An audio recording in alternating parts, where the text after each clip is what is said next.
UAE-യിൽ പഴം, പച്ചക്കറി, മത്സ്യവിപണിയിലെ വില കുതിച്ചുയരുന്നത് പ്രവാസി സമൂഹത്തെ സാരമായി ബാധിച്ചു തുടങ്ങി. മധ്യകിഴക്കൻ മേഖലയിൽ പ്രത്യേകിച്ചും UAE-യുടെ അന്തരീക്ഷ താപനില 40 ഡിഗ്രിക്ക് മുകളിൽ ഉയർന്നതാണ് പ്രവാസ ലോകത്തെ പഴം, പച്ചക്കറി, മത്സ്യമേഖലയിൽ വിലക്കയറ്റത്തിന് വഴിയൊരുക്കിയത്. 2008-ന് ശേഷമുള്ള ഏറ്റവും ഉയർന്ന നിരക്കാണ് UAE-യിൽ ഇപ്പോൾ നിലനിൽക്കുന്നത്. ചൂട് കഠിനമാകുന്നതിന് മുൻപ് ഒമാൻ, ഇന്ത്യ, UAE-യുടെ പ്രാദേശിക മേഖലകളിൽ നിന്നും ടൺ കണക്കിന് പഴവും പച്ചക്കറിയും മത്സ്യവുമാണ് ദിനംപ്രതി എത്തിക്കൊണ്ടിരുന്നത്. എന്നാൽ ചൂട് കാരണം പ്രാദേശിക മാർക്കറ്റിൽ നിന്നുള്ള പച്ചക്കറികളുടെ വരവ് കുറഞ്ഞതും ഇന്ത്യ, പാകിസ്ഥാൻ, ഒമാൻ എന്നിവിടങ്ങളിൽ നിന്നുള്ള ഉൽപ്പന്നങ്ങളുടെ വില കൂടിയതും വിപണന രംഗത്തെ മൊത്തമായി ബാധിച്ചു. ഒമാനിലുള്ള പച്ചക്കറിയുടെ വരവ് കുറവ്, UAE-യിലുള്ള പച്ചക്കറി ചൂടായതുകൊണ്ട് അത് ഉൽപ്പാദനം കുറവാണ്. അപ്പോൾ അത് മാർക്കറ്റിൽ എത്തുമ്പോൾ ഇത്തിരി വില കൂടിയിട്ടാണ് വരുന്നത്. ആ കണക്കിനാണ് നമുക്കും കിട്ടുന്നത്. അപ്പോൾ ഇത്തിരി വില കൂട്ടി വെക്കേണ്ടി വരും. ഇന്ത്യയിൽ നിന്നുള്ള ഈ GST പ്രശ്നം കൊണ്ട് ഇന്ത്യയിൽ നിന്ന് വരുന്ന പച്ചക്കറിക്കും കുറച്ച് വില കൂടുതലാണ്.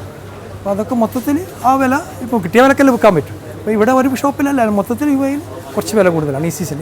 അന്തരീക്ഷ താപനില ഗണ്യമായി കൂടിയതിനാൽ കടലിൽ പോകാൻ കഴിയാത്ത വിധത്തിലാണ് ചൂട്. അതിനാൽ മത്സ്യബന്ധനത്തിൽ ഗണ്യമായ കുറവാണ് അനുഭവപ്പെടുന്നത്. മാത്രവുമല്ല, ഒമാനിൽ നിന്നുള്ള മത്സ്യത്തിന്റെ വരവ് കുറഞ്ഞതോടെ മീൻ വില കുതിച്ചുയരുകയാണ്. മുന്നേ സുലഭമായി മത്തിയൊക്കെ കിട്ടിയിരുന്നു. ഇപ്പോൾ വില കൂടിയും ചൂടും കാരണം കുറവായിട്ടാണ് വരുന്നത്. ഇപ്പം കിട്ടൽ കുറവാണ്. എന്നാൽ UAE കടലിൽ നിന്ന് പിടിക്കുന്ന ചില വർണ്ണ മത്സ്യങ്ങൾക്ക് മാത്രം വിലയിൽ അല്പം കുറവുണ്ട്. പച്ചക്കറിയിലെ വിലവർധന ഇനിയും തുടരുമെന്നാണ് പൊതുവിപണിയിലെ അഭിപ്രായം.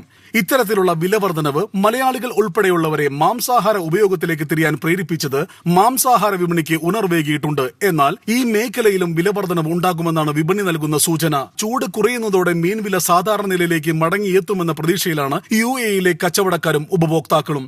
Big 4 Team Middle East, Dubai.